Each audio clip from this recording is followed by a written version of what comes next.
Hi everybody, FIDE Master Dennis Monokroussos here for ChessLecture.com, and I've had enough of these weak players like Fabiano Caruana. It's time to look at someone who's really strong, Stockfish. So, I couldn't get AlphaZero for this one, so Stockfish it is. I'm kidding, of course, but Stockfish has been playing stupendously good chess recently. They've made it's an open source program for those of you who aren't familiar with it. And it's one of the top three programs that are out there. So there's Stockfish, there's Komodo, and there's Houdini. And over the past few years, they've kind of taken turns being number one. Although I would say that Stockfish is number one, or has been number one, more than the other ones. In part because it's an open source program as opposed to the other ones, which are private and have only one or two people working on them. Stockfish, there's a lot of energy, a lot of people are helping out with it. And it's seems to really be paying off lately. So the last few iterations, and all of this since the AlphaZero match, its last few iterations have been incredibly strong, and it's really making some space between it and its top competitors. So right now, the TCEC, the Top Chess Engine competition, is underway. It's somewhere around 3/4 over.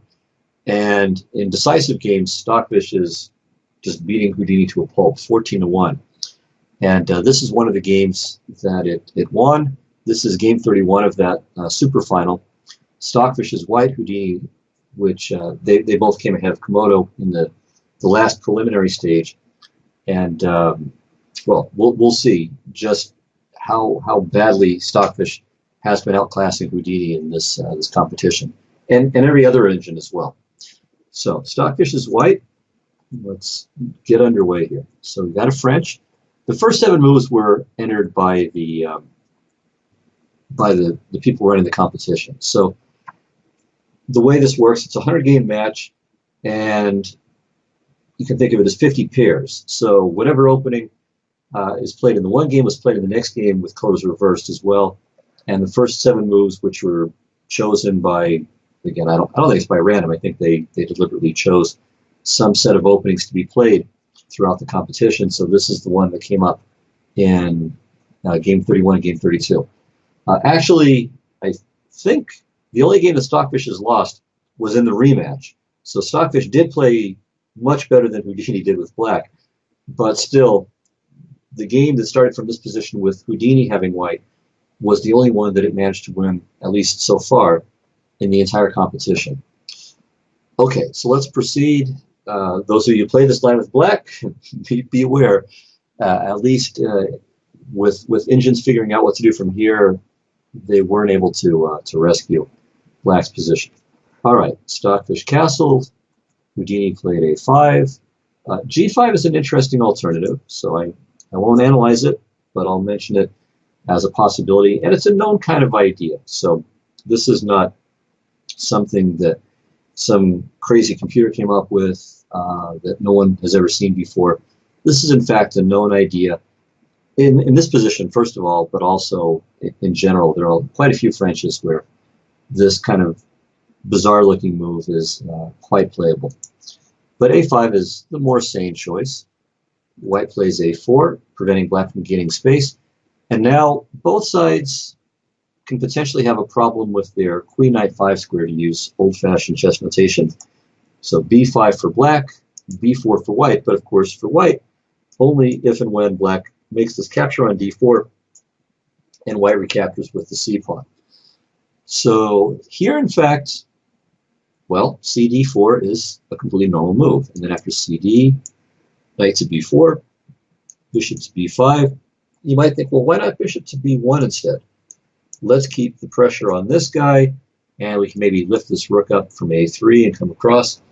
It's not a bad idea, but the other thing to be considered with bishop to b5 is that it clears b1 for the knight, which can come to c3. So there's something to be said for both of these options. They both make sense. But in any case, this didn't happen. So black did not play cd, but castled. White played rook to e1. And again, I think probably cd would make sense. But black played b6, which also makes sense. He wants to activate e. it wants to activate the bishop to a6, either to trade it or at least give it a diagonal that has some value. White played bishop to b1, black played bishop to a6, and now I think a very nice move by white, which to some extent punishes black for not having played cd earlier. So you might give yourself a little quiz here, and I'll give you a hint. Dr. Tarash would not have liked this move. In fact, he was a strong player, so he might have, but it violates one of his famous dogmatic precepts. And the famous dogmatic precept in question is that a knight on b3, actually I think he said b6, but same thing, the knight on b3 always stands badly. Why does it always stand badly? Well, because usually squares like d4 and c5 are easily covered, which means that the knight has just nothing to do over here near the edge of the board. But the point of knight to b3 here is this. If black plays cd now, white goes knight b takes d4. And black can take if he wants, and white will keep taking with pieces, with the knight in this case.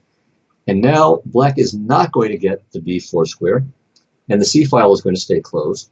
So it's going to be very difficult for black to achieve any kind of serious counterplay on the queen side now. That's the point.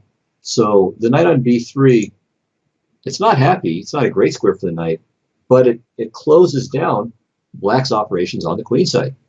It makes it a lot harder for him to get any play there. So that's the issue. That's why knight to b3 is better than a routine move like knight to f1. And then black could still take on d4, put this guy here, and the rook comes to c8, and he starts looking to climb into these light squares over here. So knight to b3 instead. Very nice move. As I said, if c takes d4, white will play knight b takes d4.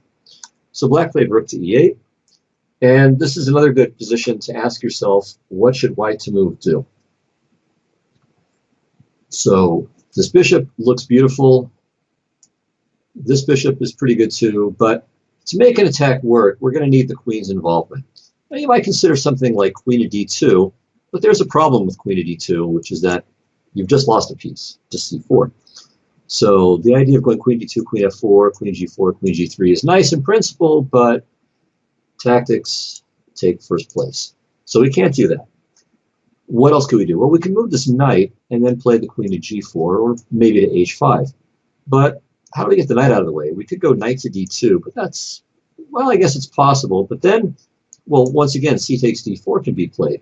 So if we go knight d4, and then knight d4, and again, we've given up the square. So maybe bishop to b4, maybe knight b8, knight c6, knight b4.